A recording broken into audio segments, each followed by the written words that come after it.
You are kneeling on the icy stone floor of the Kremlin, the flagstones freezing your skin even through layers of heavy cloth. Your hands are trembling, and each shallow breath stings your throat with the taste of cold iron and candle smoke. It is late, past the hour when respectable people disappear behind bolted doors and pray not to be summoned again. But you are here, summoned to the forbidden northern wing, where the Tsar's private guards stand like shadows, with axes in hand. Outside, the wind screams over the ramparts, carrying with it the faint cries of a city afraid to sleep. Inside, you listen, heart thundering, as footsteps approach. Every echo signals danger. And then, laughter. Not the laughter of a ruler content in his power, but the brittle, delighted sound of a predator about to feed. Somewhere, just beyond the heavy oak door, Ivan the Terrible is waiting for you. Tonight, you are about to see the face of royal power that official histories never dared to show. Your mind races with stories whispered in the servants' quarters, tales of secret rituals, vanished courtiers, noble women who went to the Tsar's chambers and were never seen again. You want to believe these are just the inventions of frightened minds, the fantasies of people who've lived too long under the threat of Ivan's rule. But the facts refuse to disappear. Dozens of women brought to court under the pretense of bride shows, noble families ruined overnight, personal attendants dismissed and never heard from again. Think Ivan IV was just a mad tyrant, paranoid and cruel? That's the story told by cautious chroniclers, men who knew how far the Tsar's spies could reach. The reality is something far more intimate and systematic, something that corrupted not just the royal court, but the very fabric of Russian life. Ivan's appetites were not only personal, they became state policy. What you're about to witness is the weaponization of sexuality itself, used to break enemies, humiliate rivals, and bind the future of Russia to a single man's pleasure. But here's where your understanding is about to be shattered. You might picture royal courts as places of etiquette and restraint, where noble daughters are protected by custom and faith. In Ivan's world, the only protection is obedience, and even that can fail without warning. The Tsar's private entertainments, his feasts and midnight games, are not harmless indulgences. They are theaters of domination, carefully staged to remind everyone present who owns their bodies, their families, even their souls. Ivan's bride shows, for example, are more than a search for a consort. They are spectacles of selection, humiliation, and public shaming, where resistance is met with swift and brutal retribution. If you think this makes European royal scandals look tame, you're right. What happened in the Kremlin's hidden chambers would make the tales of Henry VIII or Louis XV seem almost innocent by comparison. And it didn't stop at the court. The laws Ivan enacted, the privileges he gave his private police, the terror he spread through the Oprichnina, all served to legitimize and expand these horrors. You're not just an observer in this world, you are its target. Imagine being the daughter of a powerful boyar, brought to Moscow with promises of honor, only to find yourself on display for the Tsar's pleasure, your fate decided by a single nod or glance. Imagine being a servant, forced to carry messages between the Tsar and his chosen victims, knowing that even your silence is a risk. The Orthodox Church, so powerful in every other aspect of Russian life, is reduced to a puppet in Ivan's hands, its rituals twisted into tools for humiliation and control. The very architecture of the Kremlin becomes part of the machinery. Secret passageways, locked chambers, torture rooms disguised as private chapels. Your life is a constant calculation.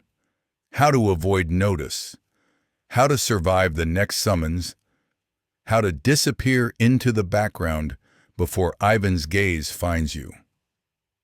Historical records from Ivan's reign confirm these terrors.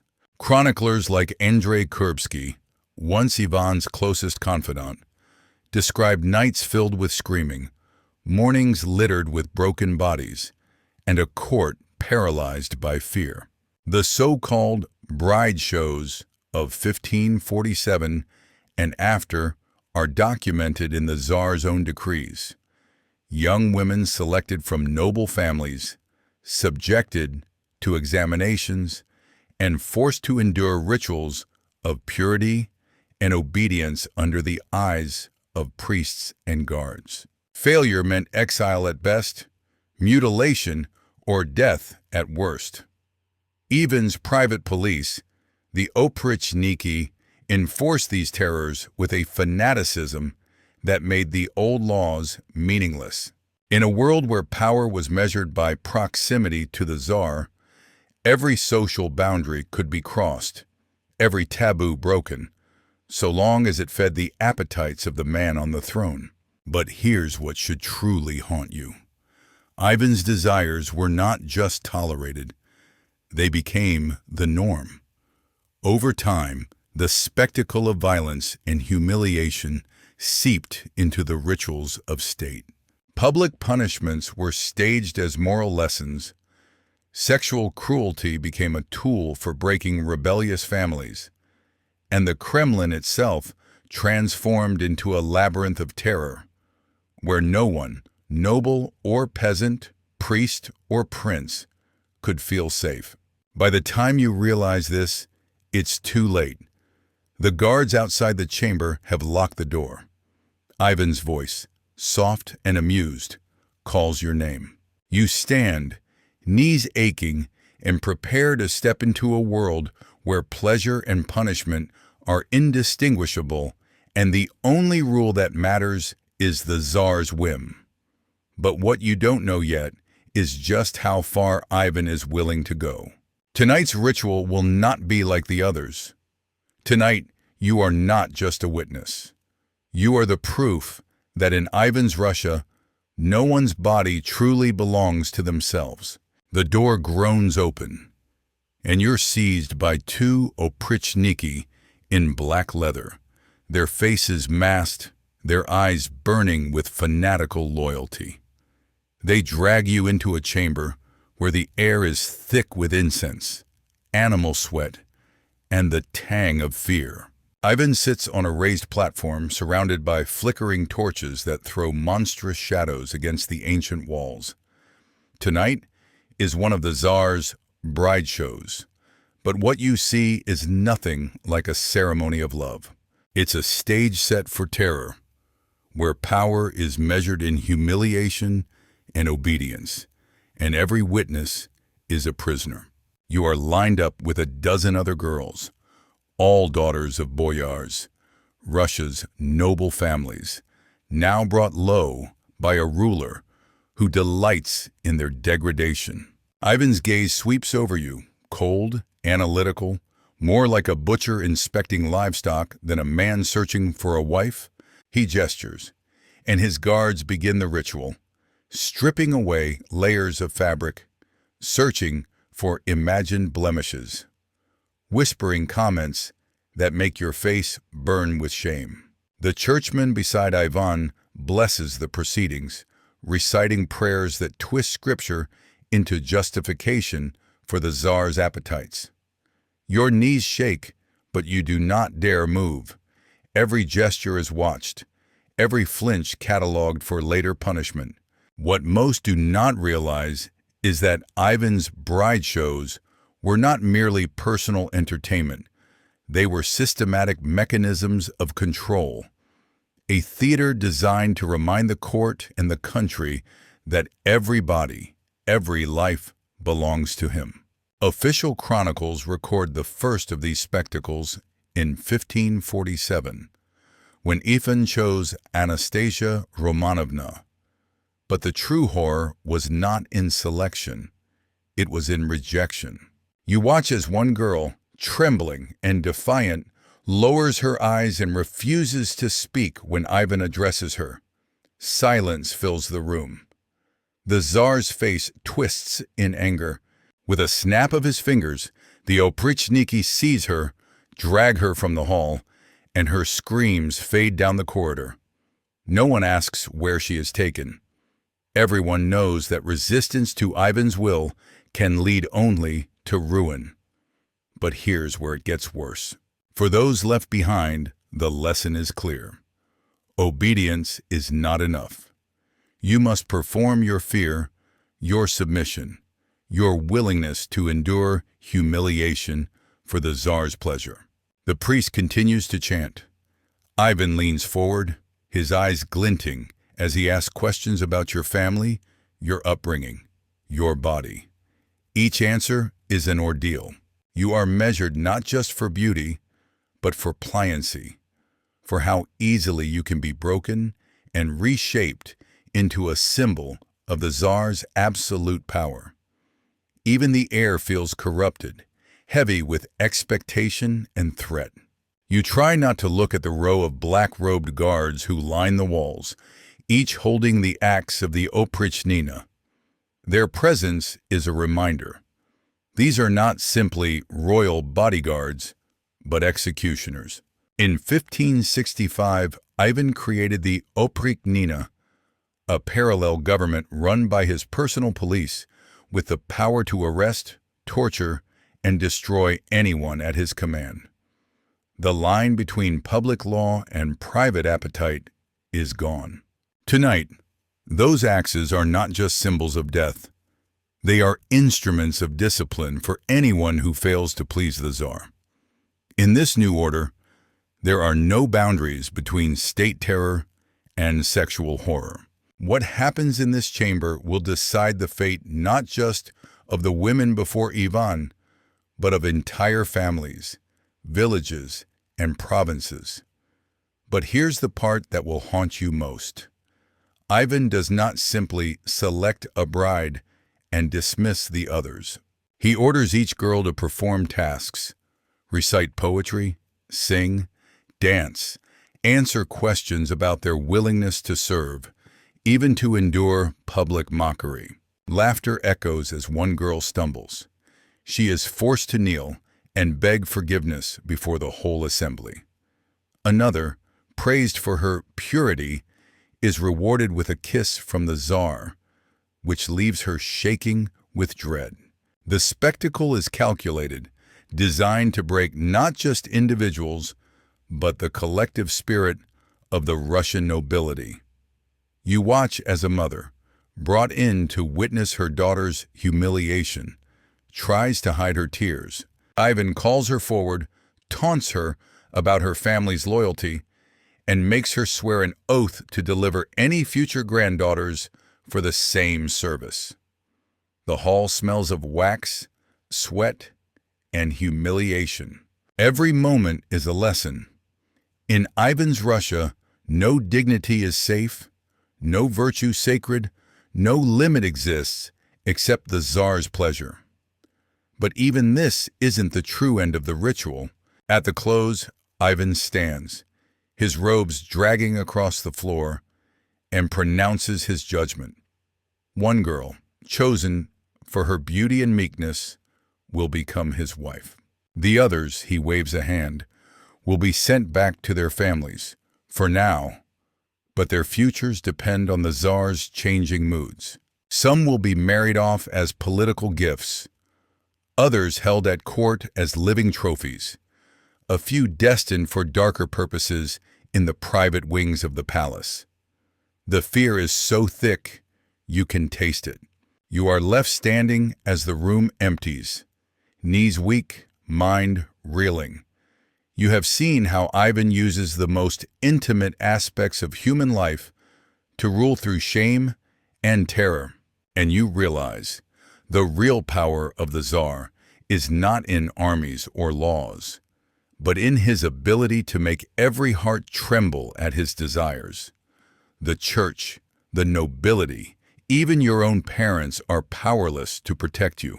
And it is in this moment, when the last torch is snuffed and you are ushered back into the bitter cold corridor, that you understand just how easily an entire society can be bent by one man's appetite. Right now, you feel the weight of these revelations, the discomfort of knowing that a nation's fate could be decided in a room like this, through rituals of shame and terror.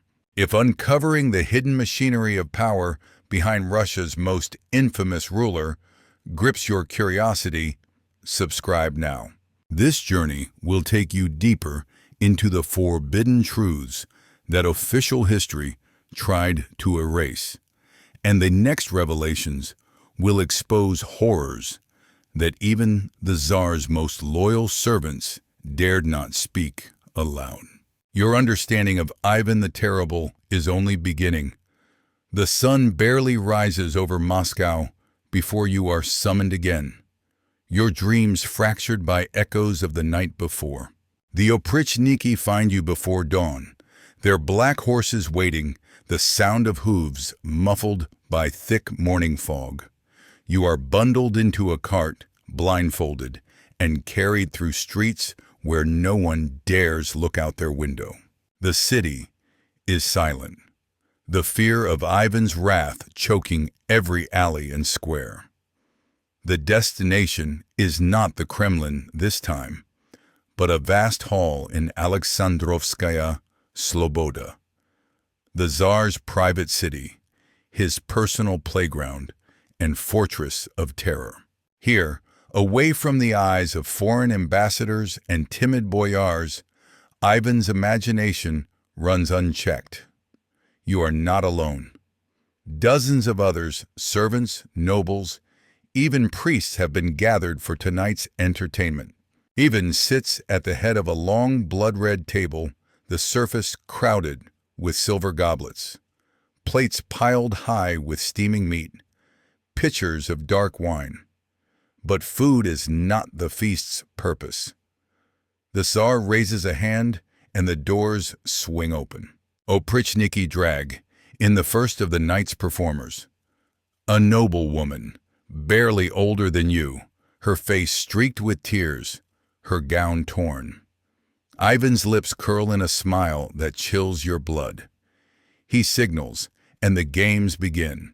The spectacle is ritualized humiliation, carried out with a precision that leaves no doubt.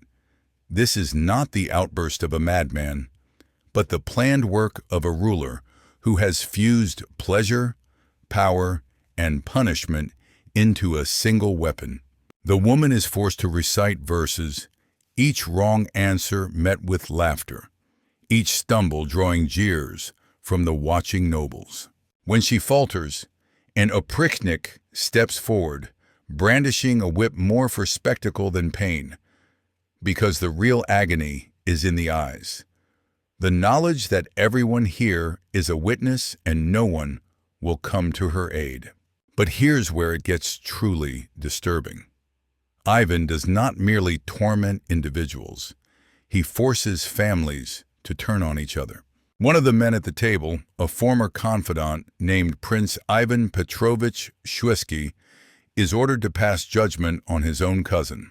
The price of defiance is written on every face. Comply, and you survive a little longer. Refuse, and you become the night's next entertainment.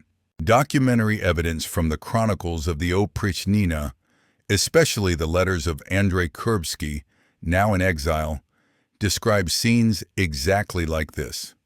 Nobles made to denounce their kin, wives compelled to confess invented sins, children brought to watch parents degraded. The audience's horror is part of the ritual. Each new spectacle escalates the fear. The Oprichniki circulate through the hall, black-robed, their axes gleaming, collecting whispered confessions and names of suspected traitors. You realize that tonight's banquet is also an audition for the next cycle of purges. Ivan's personal police were more than an army. They were a psychological machine, weaponizing rumor, shame, and spectacle to hold all of Russia hostage. Servants are forced to participate in grotesque games, each more humiliating than the last. A race around the hall on hands and knees. A contest to see who can recite the most degrading poem about their own family. All while Ivan looks on, his eyes drinking in every detail. The churchmen present offer no comfort. Instead, they bless the Tsar's amusements, twisting prayers into justifications for his cruelty. You see the archpriest, once respected by the people, now a tool in Ivan's ritual of power. But this isn't the worst part. When a servant fails to amuse the Tsar, the punishment is not private. Ivan signals, and the unfortunate soul is stripped and beaten before the entire assembly, the screams echoing between the stone columns. Sometimes the punishment is subtler. Exile, a whispered word to the oprichniki, a quiet disappearance. No one knows which fate is worse. The message is clear. No one is immune, not by blood, not by piety, not by past loyalty. The horror of the oprichnina was not only in its violence, but in its rules. Carefully written decrees, signed in Ivan's own hand, that legalized the abduction, torture, and destruction of any person or family. Between 1565 and 1572, the oprichnina's reign saw the execution of thousands, their bodies left as warnings in city squares. But for every public beheading, there were 10 more private shames, inflicted in rooms just like this one. Tonight, the humiliation is both entertainment and instruction. You see it in the faces of the watching nobles. The message is simple. If Ivan can do this to the highborn, what hope do the rest have? But here's where the nightmare deepens. Ivan is not satisfied by silence. He calls for music, for songs about loyalty and faith, but twists each verse into a parody, mocking the very beliefs that once held Russia together. A choir of boys recruited from orphanages is forced to perform, each voice trembling with the knowledge that any mistake could be fatal. Ivan's delight grows with every note. The boundaries between sacred and profane vanish, and you feel the weight of centuries of tradition collapsing under the force of a single man's will. You want to look away, but you cannot. The oprichniki march a new group before the Tsar. Priests accused of conspiracy, forced to confess before the banquet, each confession more absurd than the last. Ivan listens, occasionally laughing, occasionally rising to press a goblet to the lips of a trembling cleric. Documentary anchors remain unbroken. These are not fables, but recorded events, chronicled in the accounts of foreign visitors and surviving members of the Russian court. And always at the center of the storm, Ivan sits in judgment, his appetites growing with every humiliation, every broken spirit. By the night's end, you are numb. You have witnessed noble blood turned into theater, ancient families shattered for a moment's pleasure, and the laws of God twisted into the tools of a tyrant. But as the servants begin to clear the wreckage, you realize something even more chilling. This is not chaos, but a system. Ivan's court is not a court at all, but an engine of fear that runs on humiliation, submission, and the destruction of hope. And the price of survival is the loss of everything that once made you human. But the dawn will bring no peace. Tomorrow, Ivan has new games planned, new rituals to shatter the spirit of those who remain. And you, trapped in the machinery of his desire, can only wonder, what new horror will the Tsar invent next? You find yourself awake before dawn, stiff with dread. Ivan's games rarely end at the banquet table. The Oprichniki are waiting again, silent and masked, their gloved hands hard as stone as they march you down twisting corridors lined with icons. The air here is colder, tinged with wax and the sweet rot of incense. Through the narrow slits of high chapel windows, blue morning light spills onto faces pale with exhaustion. Nobles, priests, and their trembling families gathered for a ritual the city dares not name.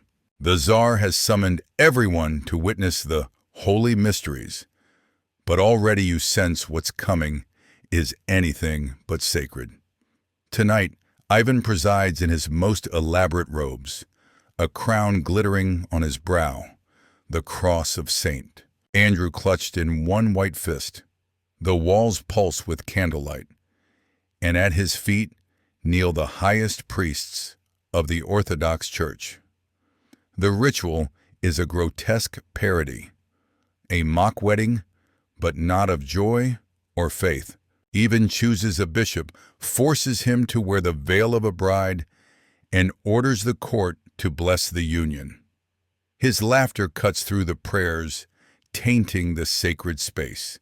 You feel the eyes of the assembled crowd, fixed on the floor, hands clenched in silent horror. No one dares object. The game escalates. Ivan, flanked by Oprichniki, wielding gilded axes, selects two young deacons and commands them to enact confessions. Each must confess to imaginary sins of the flesh, invented by the Tsar himself. Sins so obscene that the oldest monks in the room turn away. Ivan demands the archimandrite prescribe penance, and the answer is always the same. Humiliation before the court, mockery dressed as salvation. You realize the ritual is not punishment for real transgressions, but a weapon to erase dignity and faith. The church bells toll, and Ivan turns the sound itself into a signal for terror. But here's where the old world collapses. You watch as Ivan calls forth a noble family accused of treason. The patriarch is stripped of his belt and signet, forced to bow before his own sons. Ivan commands the youngest daughter to lead a procession, barefoot, head uncovered, around the altar, reciting a psalm of obedience rewritten by the Tsar's own hand. Each word is twisted. Prayers become oaths of loyalty not to God, but to Ivan alone. The Orthodox icons glare down from the walls, witnesses to a faith being remade through shame and submission. Historical records speak of these grotesque rituals, chronicled by terrified priests, described in the letters of Andrei Kurbsky, even noted by foreign ambassadors whose dispatches to the West spoke of ceremonies in which the Tsar makes priests and princes into clowns and martyrs alike. The infamous 1570 massacre of Novgorod is still ahead, but the pattern is already clear. Ivan's sexual terror and religious mockery are not moments of madness, but instruments of control, carefully rehearsed. The line between church and state, public and private, has dissolved entirely. Ivan's mock weddings don't end with the clergy. Noble women are paired with peasants or oprichniki, forced to reenact rites of marriage while Ivan recites twisted benedictions. Some are made to act out roles, priest, bride, groom, while the Tsar invents humiliating vows and demands the assembly join the farce. The scent of incense grows suffocating, and your skin crawls as the crowd is forced to laugh, to cheer, to play along. For a moment, you glimpse the old rules of Moscow, the hierarchies of blood, faith, and order reduced to spectacle, their meanings hollowed by Ivan's desire. But the most chilling moment comes near dawn. Ivan selects a boy, barely 12, whose only crime is being born to a rival family. In front of the altar, Ivan forces the boy to kneel and confess his father's imaginary plots, his mother's supposed unfaithfulness, his own imagined disobedience. Each word is fed to him by the Tsar, each tear a confirmation that innocence offers no shield. The crowd must watch as Ivan pronounces a sentence, not just for the boy, but for his entire house, land seized, titles stripped, future daughters reserved for the Tsar's pleasure. The ceremony is over, but the damage is forever. This is Ivan's new world, a Russia where the church's power is nothing but theater, where sacred words serve only to sanctify terror, and where every ritual, wedding, confession, penance, can be twisted into a demonstration of sexual and political mastery. The clergy, once the keepers of Moscow's soul, now kneel beside the condemned, hoping only to be spared tonight's humiliation. Their silence is the Tsar's final triumph. You stagger into the cold dawn, the taste of candle smoke and salt tears lingering in your mouth. The great bells still echo, but now you hear them for what they are. Not a call to faith, but a warning that in Ivan's Russia, every law and every prayer can be transformed into a weapon. You walk away from the chapel with the memory of Ivan's laughter in your ears and the knowledge that the horror has only just begun. Tomorrow the Tsar will invent new rituals, find new victims, and you, like everyone else, will have to decide how much of your soul you're willing to sacrifice to survive another day. You are carried from the chapel not to safety, but deeper into Ivan's private hell, a world reserved for those the Tsar calls guests, but everyone else calls prisoners. The walls close in, thick logs blackened with age, their only decoration the scorch marks of past torments. Here, in the isolated fortress of Alexandrovskaya Sloboda, you discover the machinery of Ivan's most intimate terror. No prayers reach these halls. The Oprichniki rule in silence, their eyes measuring every movement for signs of rebellion or despair. There is no law except Ivan's whim. You share a cell with nobles and servants alike. Some have been here for days, others for months, all bearing the marks of the Tsar's games. The night brings no rest, only the certainty that someone will be chosen, and you cannot guess who it will be. Ivan's visits are unpredictable. Sometimes he arrives in full regalia, the imperial scepter in hand, the air thick with the stench of musk and fear. Other times, he comes in a simple tunic, his face as unreadable as winter ice. What remains constant is the ritual. Bodies displayed, shamed, inspected for imagined faults. The men and women chosen for audience are paraded before the Tsar and his favorites, forced to endure jeers, mock trials, and punishments disguised as entertainment. The psychological horror is relentless. Ivan's obsession with loyalty is matched only by his craving for spectacle. Tonight, he selects Prince Vladimir of Staritsa, his own cousin, as the main attraction. The prince is stripped, his titles recited and then ritually revoked before a jeering court. Ivan circles him, recounting old betrayals both real and invented. Then, in a parody of justice, the prince's wife, Princess Eudoxia, is summoned to watch, even commands her to confess to infidelities she never committed. The more she protests, the more the crowd howls. In the end, her pleas are silenced not by argument, but by Ivan's laughter and the Oprichnike's fist. This is not punishment. It is annihilation, designed to break the spirit and render every bond meaningless. But here is where the suffering becomes systematic. The Tsar's appetite is not satisfied with one victim. He orders the women of the household, sisters, wives, daughters, brought forward, each examined under torchlight, each subjected to the same ritualized humiliation. Their fate depends on Ivan's mood.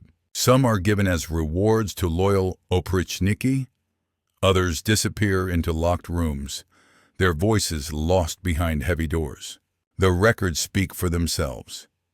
In 1569, after the fabricated Staritsa conspiracy, the Tsar executed or exiled more than 100 family members, their property seized, their children made orphans overnight. You are forced to witness it all. There is no escape. Ivan's control is total. He decides who lives, who dies, who will be remembered as a traitor or a concubine. You see the terror in every face, the way even the most powerful families cower before the Tsar's gaze. No amount of wealth or piety offers protection. Ivan's methods are both public and private, always calculated to instill maximum fear. Some nights he commands executions in the main square, forcing the whole court to watch. Other nights he invents new games, contests of obedience, trials of endurance, forced marriages between the disgraced and the despised, their suffering meant to amuse and instruct. But the worst is what happens in the smallest rooms, far from the spectacle. You hear the screams through the walls, the sounds that never make it into the official chronicles. Survivors whisper stories of what Ivan does to his chosen behind locked doors. Games that combine pain and intimacy, confessions demanded in exchange for mercy, punishments that blur the line between violence and desire.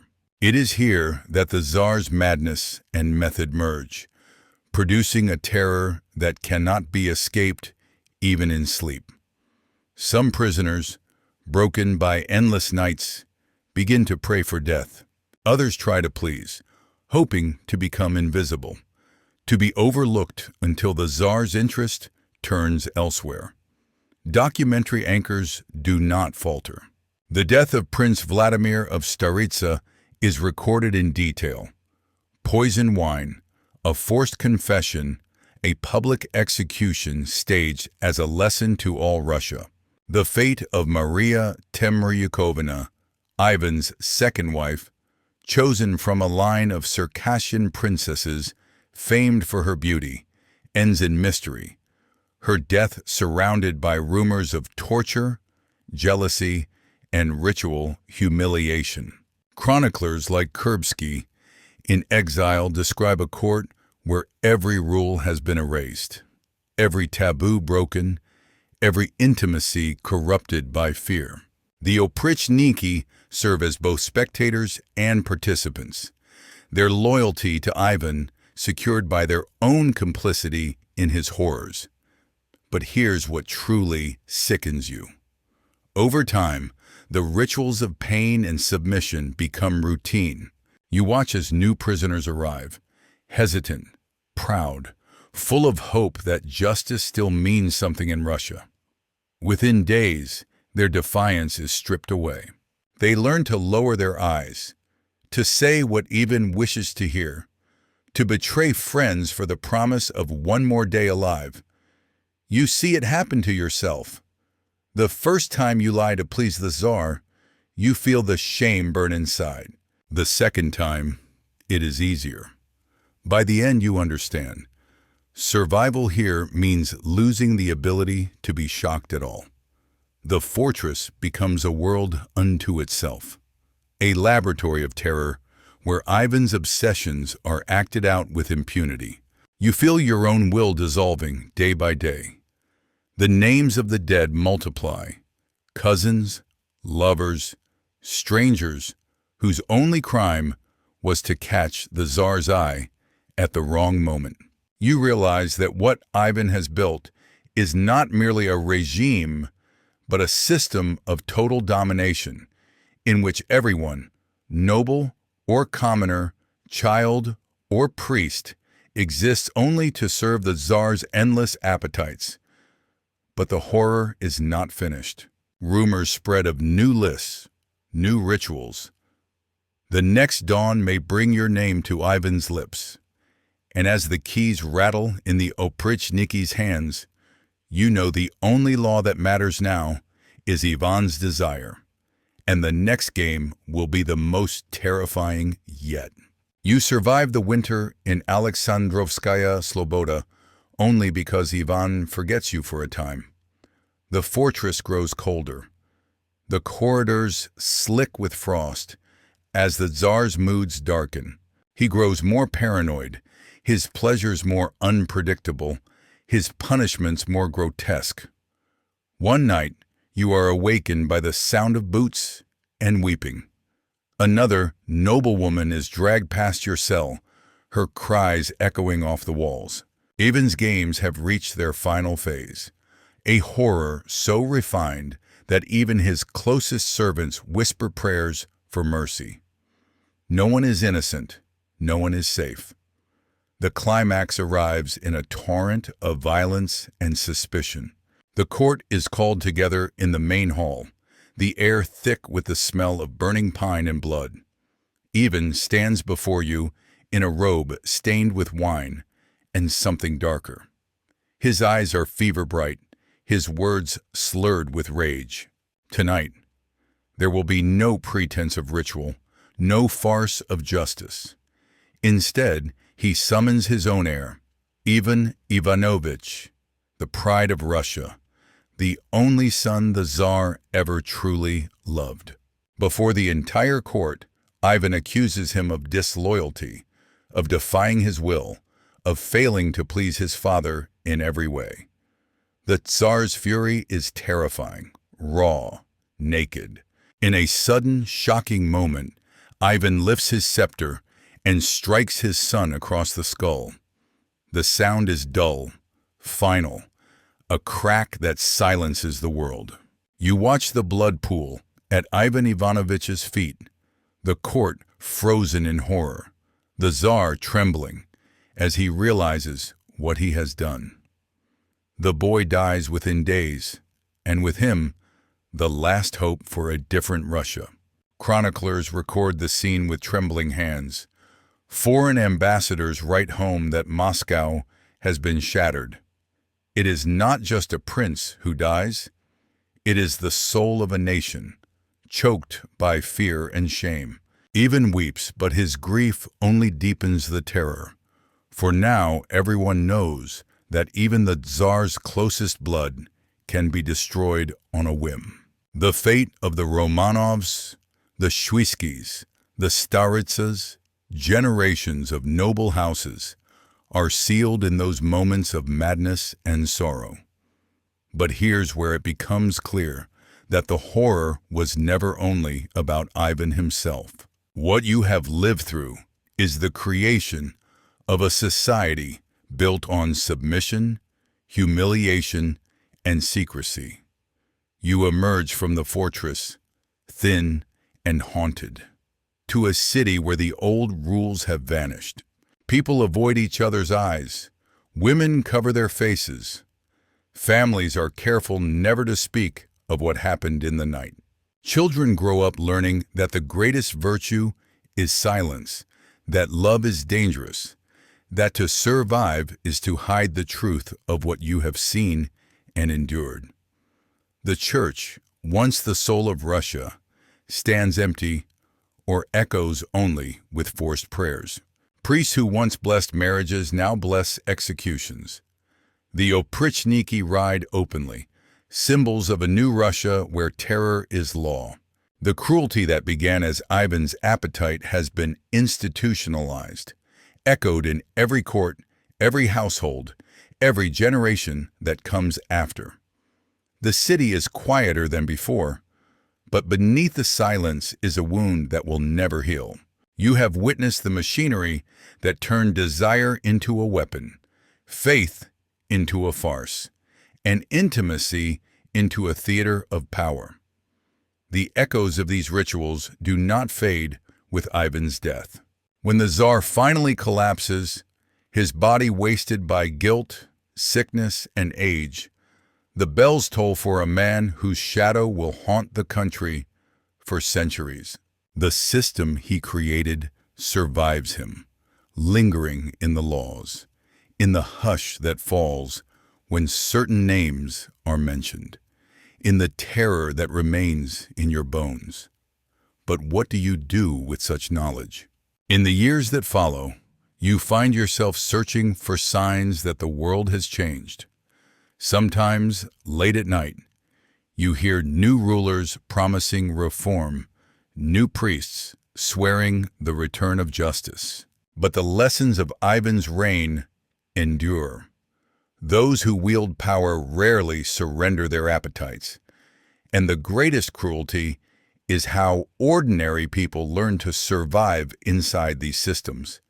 By keeping secrets, by breaking others, by burying every last shred of innocence.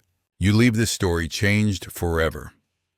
You understand now how a society can be bent around a single man's desires, how terror can become so normal that even the most intimate horrors are accepted as the price of peace. If this journey through Ivan's court has forced you to see the machinery behind royal myth, if you crave more unfiltered history that reveals the true roots of power, subscribe now.